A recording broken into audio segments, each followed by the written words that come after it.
You just experimented when you investigated the cause of the blown fuse in the household exercise. That is, you observed the circuitry, but you didn't just passively observe. Rather, you actively manipulated the circuit, and you did so in order to both intervene on the target variable and in order to control background variables. These activities of observation, manipulation, intervention, and control characterize the process of experimenting and distinguish experiments from other observational practices. In order to understand this better, let's go back to the household exercise that you just worked on. Our starting point here was that all connected appliances were operating and the fuse was working. Then suddenly you observed the fuse to blow and all appliances stopped working, although they were still switched on. This observation alone does not help you very much. In order to understand what just happened and in order to repair the circuit, you will need to identify what in particular caused the fuse to blow. There are many potential causes for this, some of which I have identified and listed here. One hypothesis is that any one of the individual appliances broke and caused a short circuit. This is expressed in hypothesis number 1 to 3. Another is that operating the appliances jointly caused an overload, as expressed in hypotheses number 4 to 7. Last, there are of course many other potential causes of the fuse blowing, but because we cannot check them individually in this particular system, they are collected in the hypothesis number 8.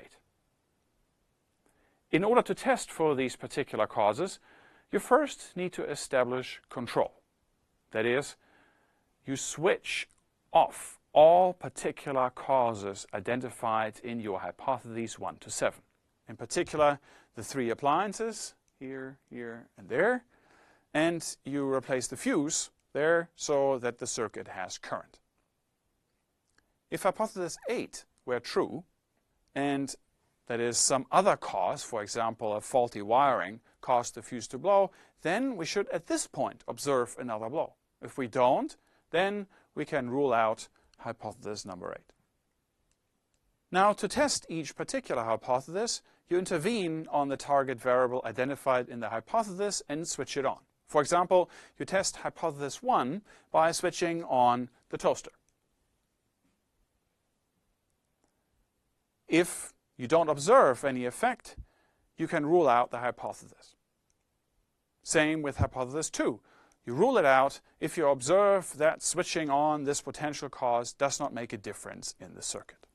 Then you test hypothesis 3 by switching on the lamp, while of course having switched off the other potential causes. And now you observe that the fuse again blows, and based on that can accept hypothesis 3. You have identified the lamp as the cause. From here, you'll go on in the same fashion testing the other hypotheses, because after all, accepting hypothesis 3 does not exclude that other causes are also operating. So now you would intervene on pairs of appliances, switching them on at the same time while controlling for background variables by keeping the third appliance switched off.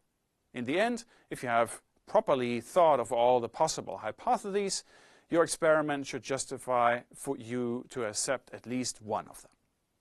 So to summarize, experiments are a type of observational process characterized by first, the control of background variables achieved through manipulation of the experimental system. Secondly, the intervention on target variables identified in the hypotheses you're testing through manipulating the experimental system. And thirdly, the observation of differences produced by intervention.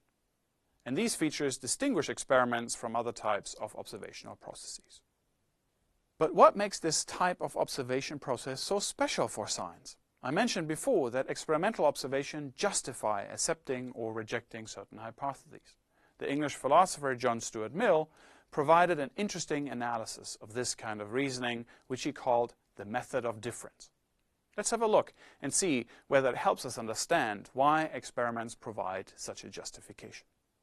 The reasoning starts by stating our question. We have observed a phenomenon E and now want to know what caused it.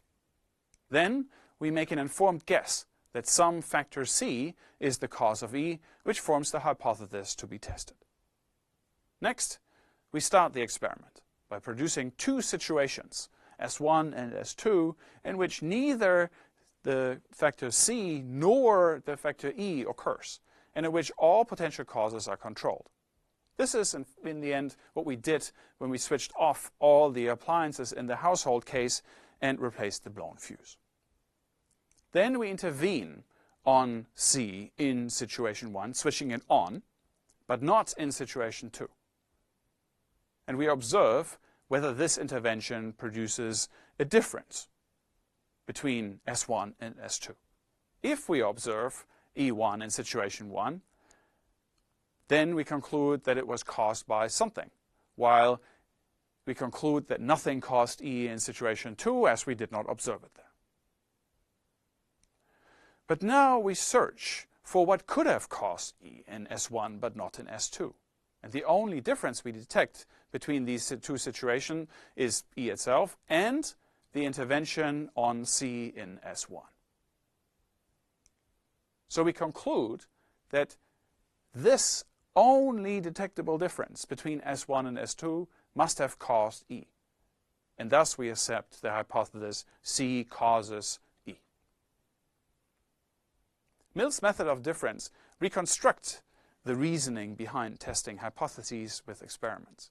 It shows that experiments can be justifying evidence for accepting or rejecting hypotheses. But it also shows where this reasoning might go wrong, because in our reasoning we make assumptions that might, at least sometimes, actually be false. For example, we might fail to control all relevant factors, and because then the factor C will not be the only active cause in S1, our reasoning is no longer correct. We might also fail in our intervention on C and not make the difference that we claim we would make. Or we might fail to observe correctly, claiming a difference where in fact there is none. Finally, we're making some deeper causal assumptions about the nature of the causal relations in the system we are experimenting with, and these assumptions might also be false.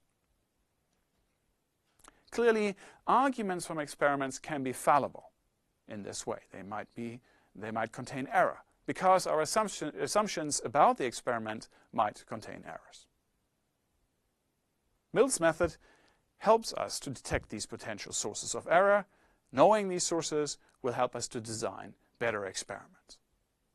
So to summarize, I've argued in this lecture that experiments are observational processes and that they're characterized by manipulation, intervention, control, and observation. Furthermore, I've argued that experimental observations often offer a justification for accepting or rejecting a particular hypothesis. And the argument from experimental observation to these causal claims or hypotheses are clearly fallible. They might contain error. And in order to minimize these potential errors, we need to design experiments carefully.